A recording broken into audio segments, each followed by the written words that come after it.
Hi everyone! Good day! I am Sophia Veronica CEDEñO. I am GENEVA DIAZ. And I am Jessica DEMONTEVERDE. Hi, I am CRYSTEL CORONICA. My name is Joshua Dolores.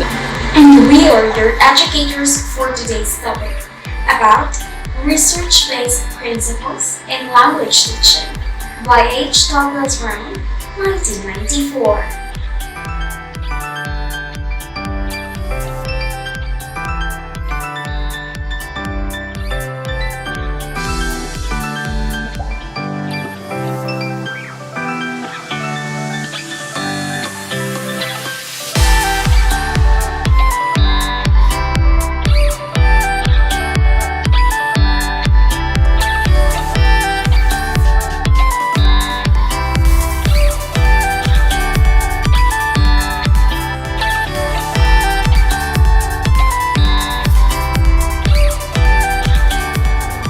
First, let us define what is a principle.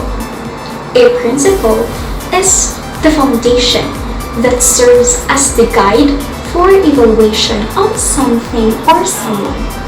But when it comes to language teaching, a principle is an act for examining, evaluating or judging, giving recommendations, and providing conclusions to assess the learners. Now, what is a language? Language consists of words used to communicate, to speak, to write, or to do some gestures. However, our country, the land of pearls, Philippines, has this called lingua franca because Filipinos are rich in native languages. Now that's it. Let's focus more about the research-based principles in language teaching. These principles were created to guide the teachers in teaching the second language and to clarify things.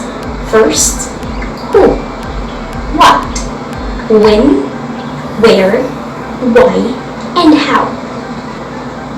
First, who does the learning and teaching? Obviously, the learners and the teachers.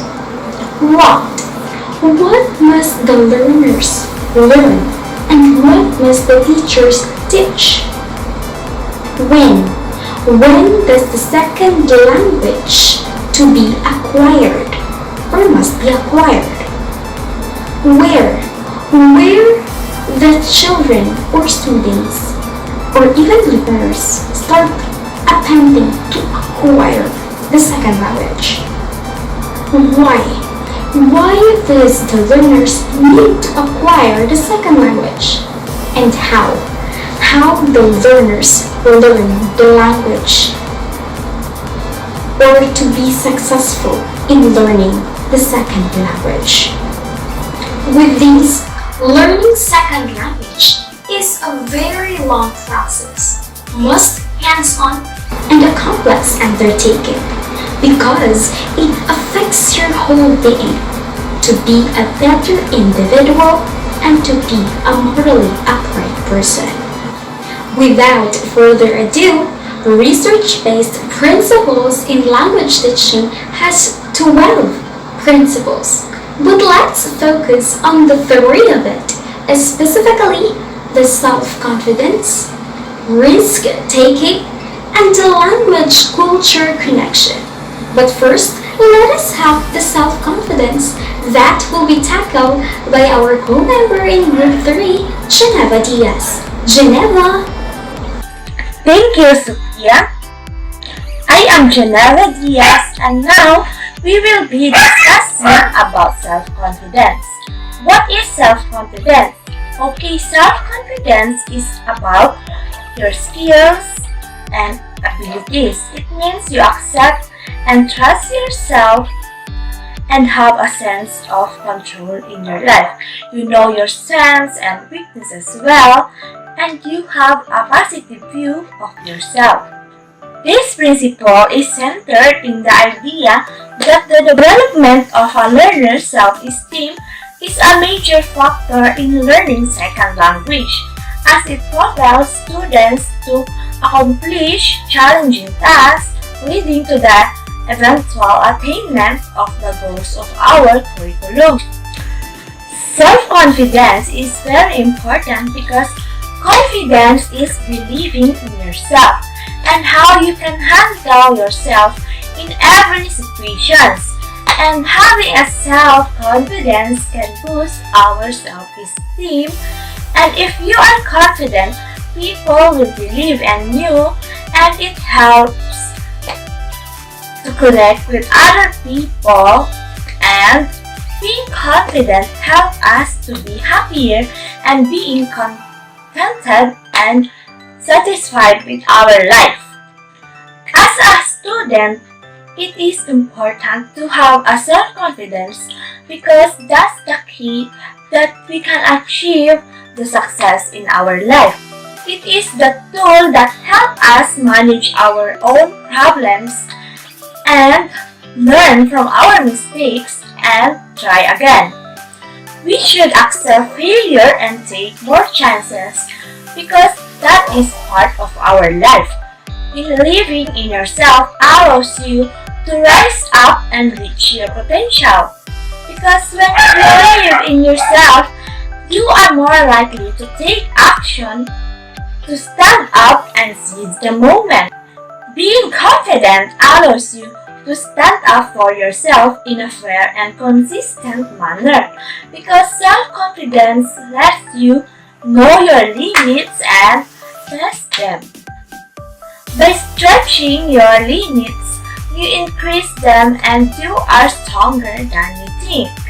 Confident people believe in success, and more importantly, they believe in their ability to succeed in life because having confidence leads to success. Self-confidence helps us become more determined to reach our goals and willing to take risks and more able to move outside our comfort zone. Self-confidence gives us a positive energy to take action to achieve our goals and dreams. Because the more highly motivated and energized you are, the more likely you are to take immediate actions. Confidence gives you the skills and coping method to handle failure.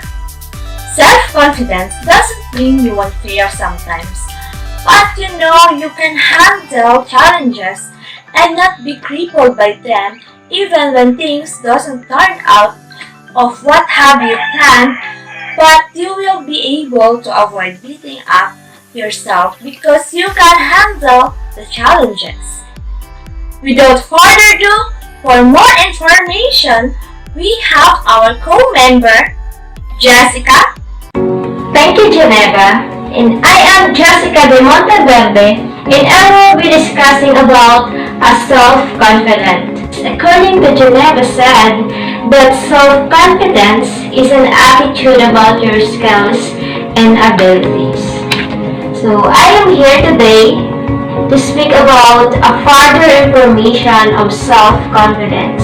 We all know that self-confidence means having a belief in yourself and your abilities. It is a freedom from doubts. It is something that needs to be developed internally. It cannot be taught, but it is very important for a healthy and positive lifestyle. With self-confidence, one can achieve anything in life. It boasts of your power and ability to do things that might fear you and let you down. One cannot achieve him or her goals without self-confidence. Self-confidence makes a person independent, eager, optimistic, and loving, positive by nature. And all of these characteristics are important to achieve goals in life. Self-confidence is a key and play a significant role in the life of an individual. There are 7 tips to increase our self-confidence. So first is recognize and emphasize your strength.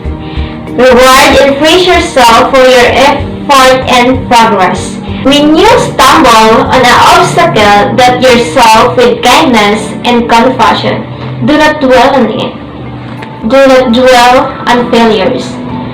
Set realistic and achieve goals. Do not expect perfection. It is impossible to be perfect in every aspect of life. Show down when you are feeling intense emotion and think logically about situation. Challenge making assumption about yourself, people, and situation. Recognize that past negative life experience do not dictate your future. Experience your feelings, belief, and needs directly and respectfully. And lastly, learn to say no to unreasonable requests. Always remember, students, self-confidence cannot be built or boast in a day. It takes time, so keep working on your self-confidence and achieve your goals slowly.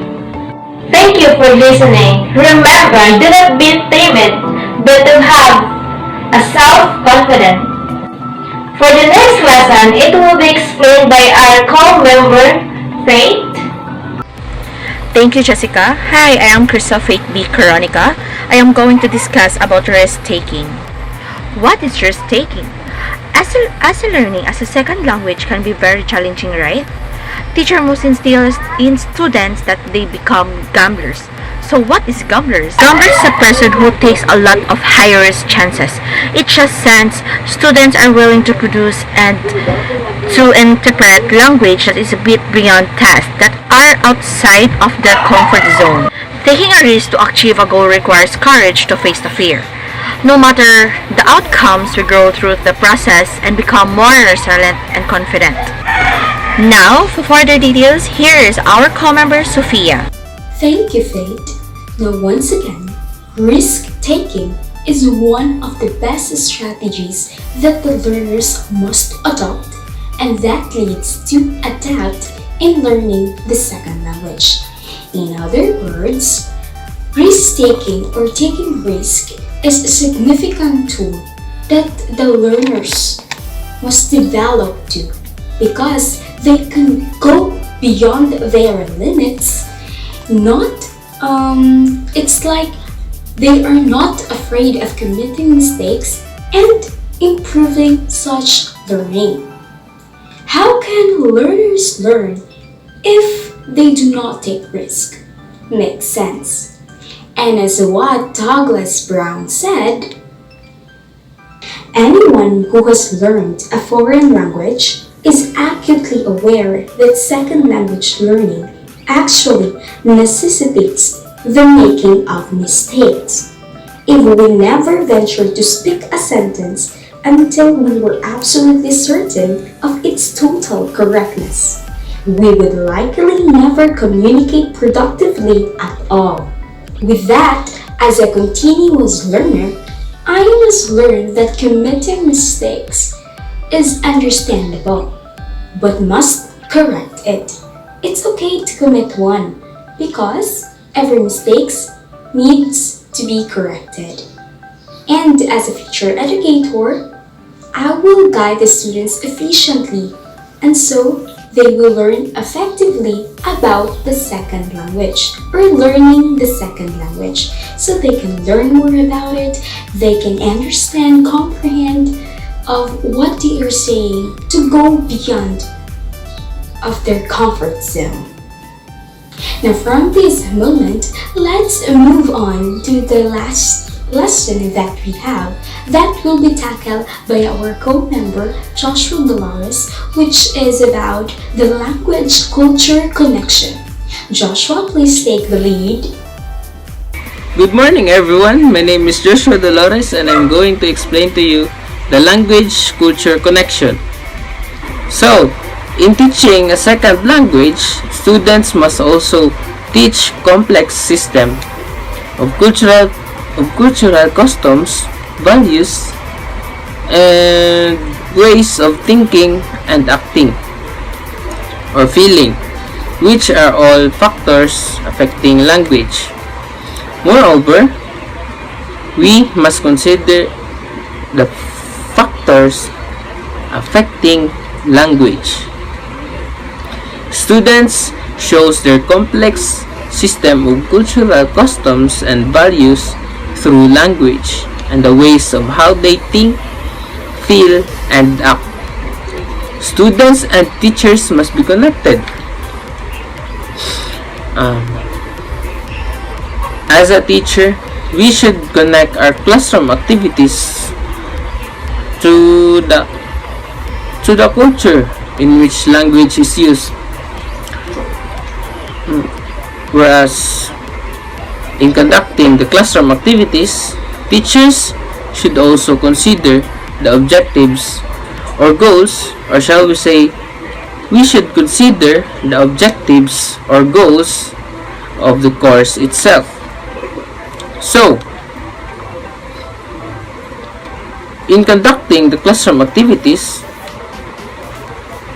we should consider the objectives or the goals. There are some useful activities which we can apply dealing with the language cultural principles, such as conducting an activity which we can encourage students to promote their own culture. For example, asking the students to promote their own culture in class.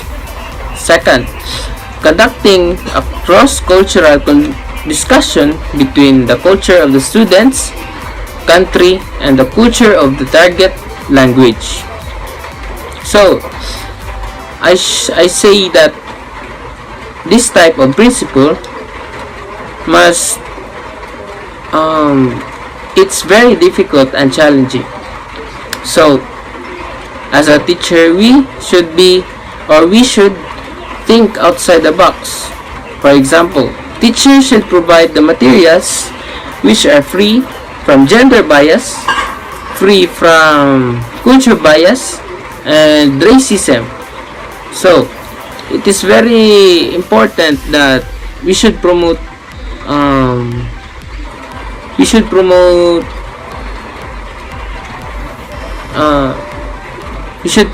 the culture inside the classroom, or we should learn the culture of the students so that there is no culture bias, and what the students have, or what the students prefer in learning language. Thank you, Joshua. Again, language-culture connection is an essential cognitive tool in teaching and learning the second language, because one cannot understand the culture itself without assessing, knowing, or understanding the language, which means language is inclined with the culture itself. It is very important to know of what the student's background, because a language will not be defined without a culture, and a culture will not be shaped without a language. And that's all for today. I hope you like it, and thank you for listening.